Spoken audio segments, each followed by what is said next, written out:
দেখো একদম ধোঁয়া দেখতে পাচ্ছ, ব্রোমিনের লালচে একটা ধোঁয়া বেরোচ্ছে। এর মধ্যে আমরা কিছুটা পটাশিয়াম ডাইক্রোমেট যোগ করব এবং কি হয় দেখব। সলিড পটাশিয়াম ডাইক্রোমেট K2Cr2O7, এই জিনিসটা তোমরা আগেও জানো বা দেখেছো। এবং যোগ করে দেখো হিট করছি,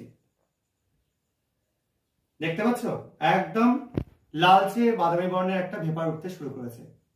তোমাদের যেমন ক্রোমিল ক্লোরাইড আমি করে দেখিয়েছিলাম, এটা হচ্ছে ক্রোমিল ব্রোমাইড CrO2Br2 এবং প্রচন্ড শ্বাসরোধী গ্যাস এটা। এই গ্যাসটা রীতিমতো বেশিক্ষণ থাকলে দম আটকে যায় এবং অদ্ভুত সুন্দর একটা কালার। আর নিচে দেখো ক্রোমিক সালফেটের জন্য সবুজ বর্ণের একটা দ্রবণ তৈরি হয়ে যাচ্ছে। ঠিক আছে, এই ক্রোমিক সালফেটটাও আমরা খুব তাড়াতাড়ি সালফিউরিক অ্যাসিডকে আইডেন্টিফাই করতে ব্যবহার করতে পারি।